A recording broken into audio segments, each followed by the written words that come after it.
सदा वीर हंसते रहे, शान सम्मान अपना वो छोड़े नहीं, निज गुनहगार को भी क्षमा कर दिए, तार इंसानियत का वो तोड़े नहीं, दोस्ती पृथ्वीराज से माहिल किया, हाल सिरसागढ़ का बताया चली।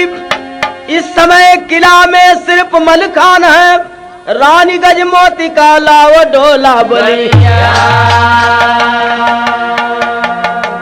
एक समय इतिहास आल्हा उदल अपने भाई मलखान से नाराज होकर चले महोबा। सिरसा में मलखान अकेले रह गए और आल्हा उदल का मम्मा रहलम माहिल। उस समय माहिल जाके पृथ्वीराज से दोस्ती की और कहलन कि महाराज फुटमत का फायदा उठा ला। आल्हा उदल नाराज होकर अपने भाई से महोबा चल गए और सिरसा में घेर के मलखान के उनके दुल्ही के उठा लिया होता, तब मजा आ जाता, बड़ा लगावेलन सब। पृथ्वीराज तैयारी करे हैं, लेकिन तनी सा भैया तनी सा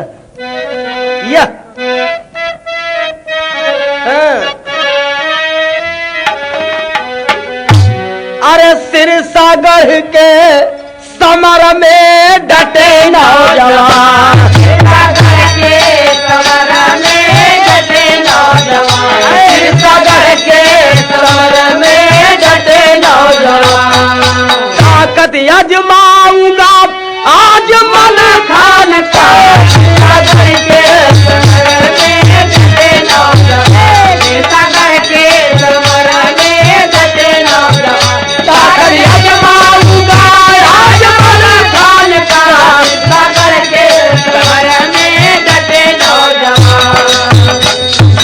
अरे सिरसागढ़ के समर में डटे नौजवान, ताकत आजमाऊंगा आज मलखान का, डोला गजमोती का लेके जाएंगे हम, डोला गजमोती का लेके जाएंगे हम, डोला गजमोती का लेके जाएंगे हम।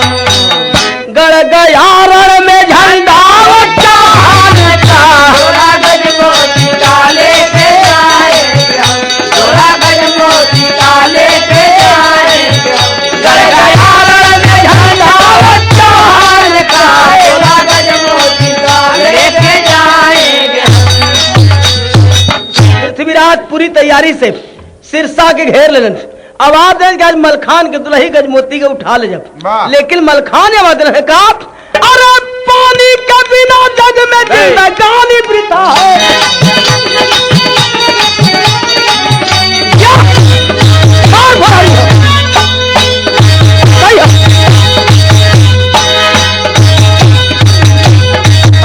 अरे पानी के बिना जग में जिंदगानी वृथा है, सपूत मर्द की जवानी वृथा है। चपला सा चमकता था मलखान का तेगा, है मर्द कौन लोहा जो औलाद से लेगा। सिरसा वाले पृथ्वी को पे पानी का छोड़े, भागे पिथौरागढ़ में जवान भगोड़े,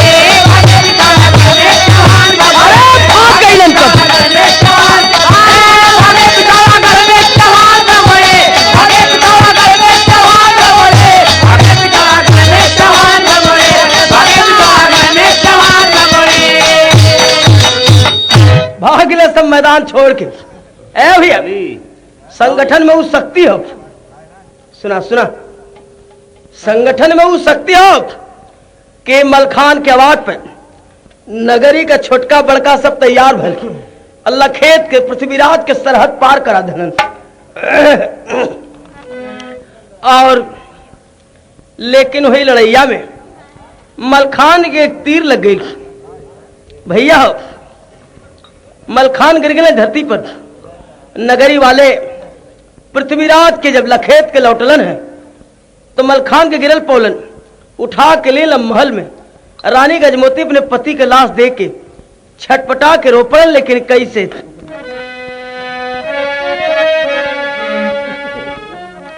औरत की जिंदगी का चाँद होकर सिंदूर होला, तो आज सिंदूर धो के उर्वत बका कि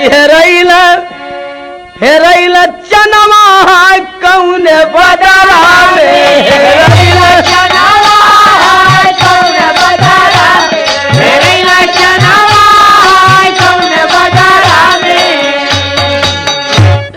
लिखी लिखी पतिया महबवा पठवली सुतल देवर आल्हा उदल के जगवली अरे सज के महबा से निकले जवनवा हे रैल चनवा कौन बजारा में हे रैल चनवा कौन बजारा में हे रैल चनवा कौन बजारा में।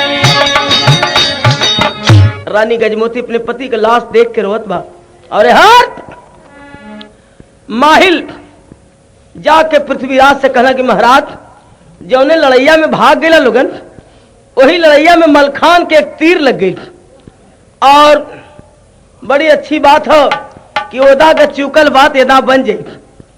लेकिन कभी यहाँ पर दो लाइन बात कहलन है कि अरे सपवा के विषु बढ़े दूधावा के पिया ले हो और विपदा में बढ़ल मुदैया हो मितवा भेदवा सकल सिर सगढ़ के लगाई के हो और महिला किया जाके चुगुलैया हो मितवा। ए भैया माहिल कहते पृथ्वीराज से कि बड़ा अच्छा मौका हो एक वक्त सिरसा वाले सब मलखान के दुख में हुए लेकिन तरह सब मन करते कि हम बदल दी बदल तर्जमा हुआ है कि आप लोग सुनला कि हम बतौले रहली कहवा का खैर चुनवा कहवा का पान कहवा का टिकुली लीलरवा मारे जान तब बुल्लू भैया बतौलन के कहवा का गेहूं धान और कहवा का वो खरीद मुसरवा मारे जान और एहरा का बतौलन कि एहरा का वो खरी उनिये का वो खरी और पूछना कि कहवा का तो कहना कि उनिये का यानी क्लियर करके बतौलन है ये ना हो कि नहीं कोनो बात को मैं छिपावल जाओ क्लियर करके बतौलन ये कहलन कि रामदो के अच्छा भी लगत हो और ठीक भी लगत रहल ऐसा बात ना हो कि बेजा लगत रहल अच्छा लगत है पब्लिक के भी बढ़िया लगल लेकिन दो तीन चीज और मशहूर बा का बाबा कि बॉम्बे के हीरोइन नामी सुना सुना महाराज सुना अरे ठीक कर तुम काम कर तुम कुछ हाँ बहुत जरूरी है ये लोग का बुझे हम बुझे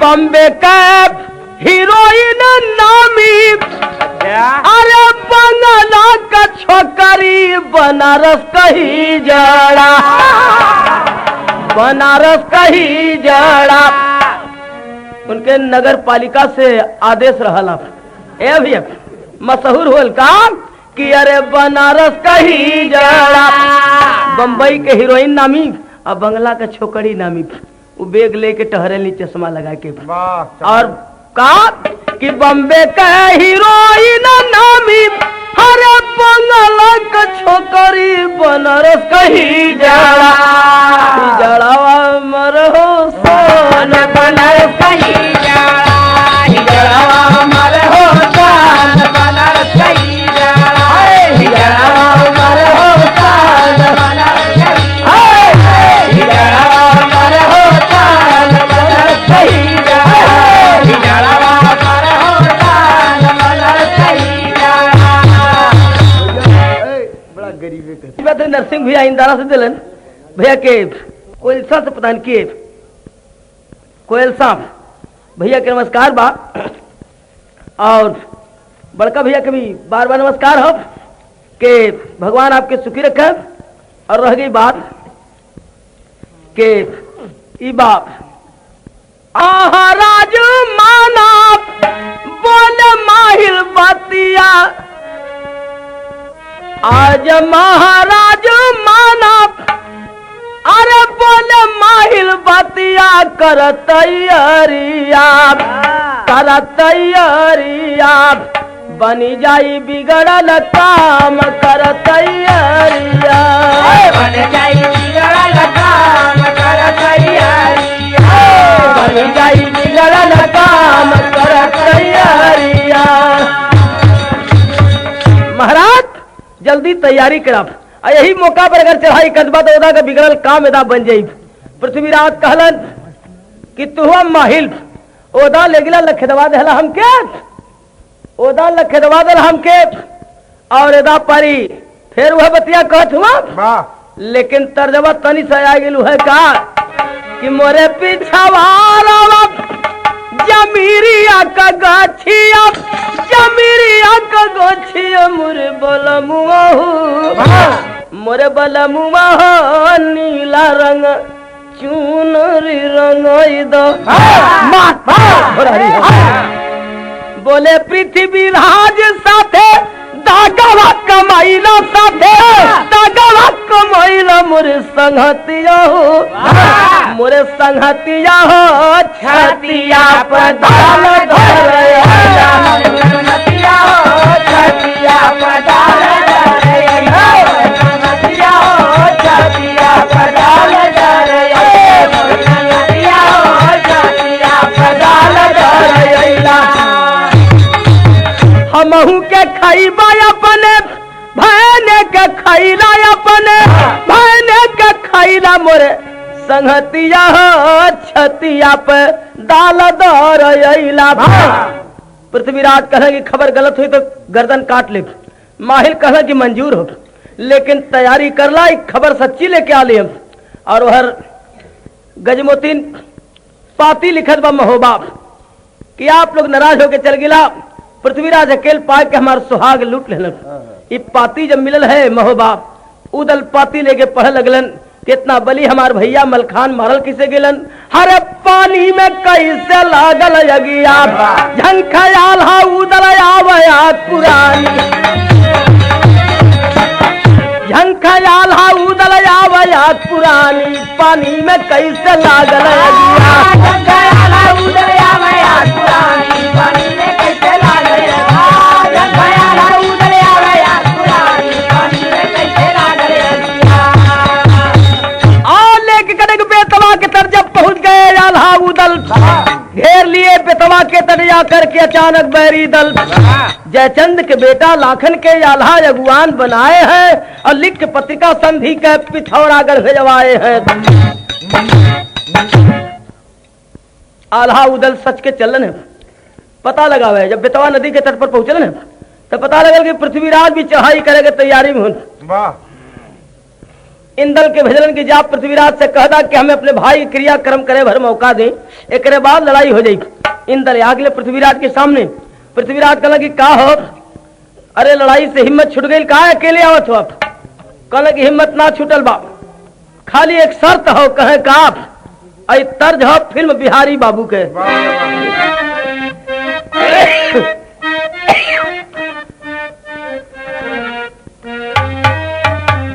वही तर्जमा कि राखी हर साल आवले सवनवा में, लेकिन इंदल कहे पृथ्वीराज से कि लसिया दादा का पड़ल बा भवनवा में, लसिया दादा का पड़ल बा भवनवा में, लसिया दादा का पड़ल बा।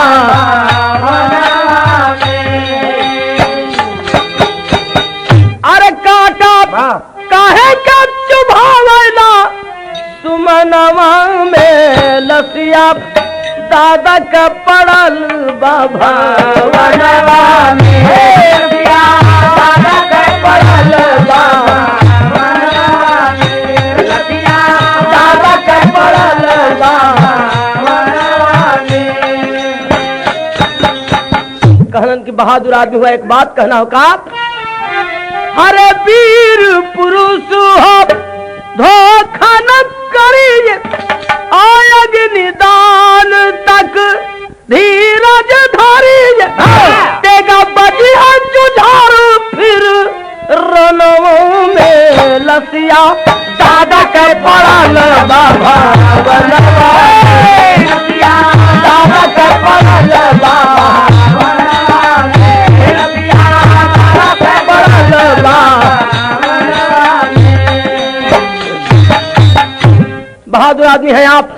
यही कहना हो कि हमें अपने दादा मलखान के क्रियाक्रम करे भर मौका दाए करे बाद लड़ाई हो जाई।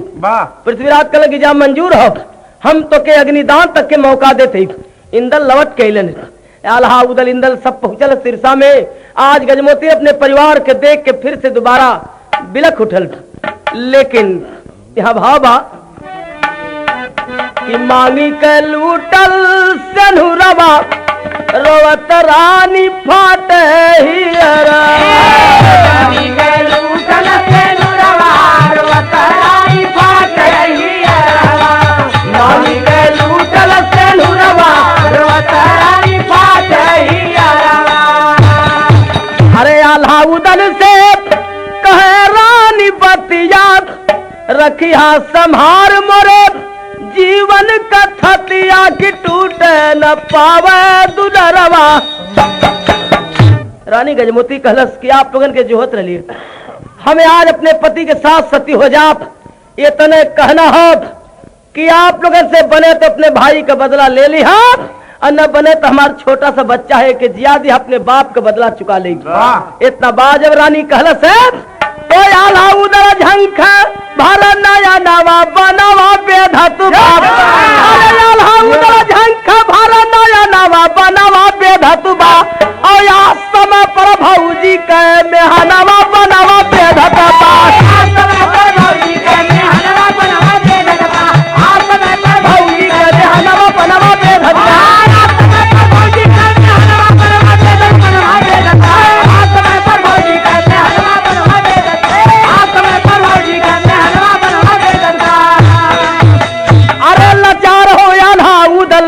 भाई की चिता सजाए हम छू के चल गज मोतिन के चिता ऊपर बैठाए हम। अरे दिया बहोरन बेटा अग्नि दनवा बनवा बेधत बाप और धोखा कैला पृथ्वीराज ते छनवा बनवा बेधत बाप। धोखा कैला पृथ्वीराज ते छनवा बनवा बेधत बाप। धोखा कैला पृथ्वीराज ते छनवा बनवा बेधत बाप। ए भैया जैसे ही चिता तैयार करन मलखान के और चिता पर गजमोती बैठल सती हुए देखे और तब तक पृथ्वीराज चारों तरफ से घेरा डाल देना। मलखान का छोटा सा बच्चा बहोरन अग्निदान के लिए। लेकिन जब घेरा डाल देना पृथ्वीराज आवाज दिलन है कि हमारा वादा पूरा हो गया हम अग्निदान तक के मौका दे रही अब लड़ाई हो जाएगी चाहिए। इतना जब आवाज दिलन है अरे झंखा बिना पंखावा का जैसे पखेरुआ मणि बिना फड़ी जैसे झंखा बार बार। अरे झंखा आल्हा उदल झंखा इंदल ललवा झंखा सब वीर नहीं हाथ हथियार। बेबस आजा पनिया लूटी हो दुनिया में अब कैला पृथ्वीराज साथे धोखा तमार।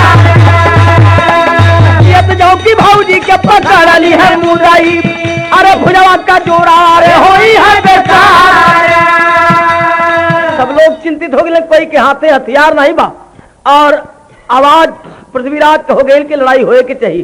तब बोली गजब मोतिन तबा उदल बबुआ से सत्य का परीक्षा जो हो तब हमारा।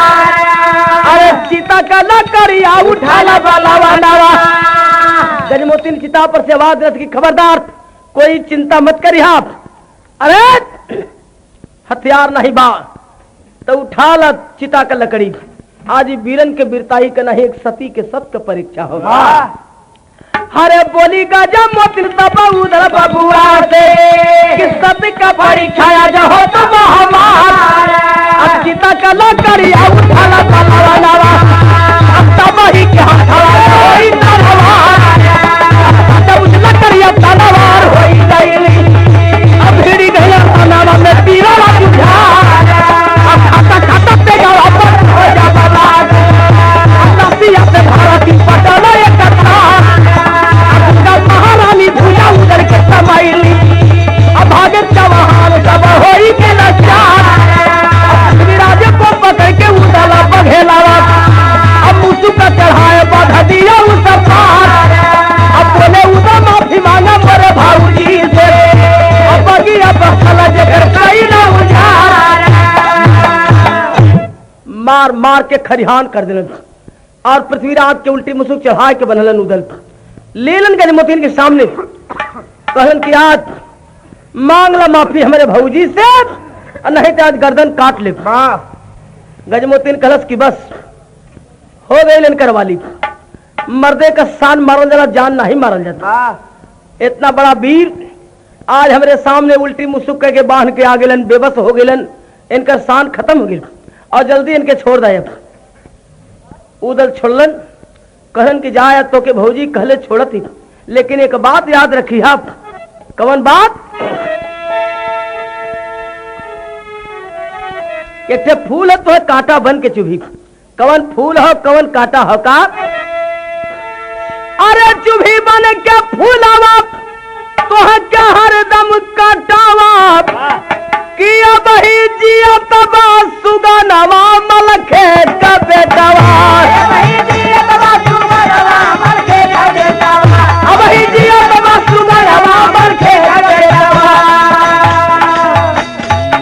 हार की चिट्ठी लिखवा कर बोले उधर उन्मादी, हंसी खुशी से हुई है एक दिन तुम्हारे घर पर शादी, दुल्ही ली है गवनवा मलखे का बेटवा।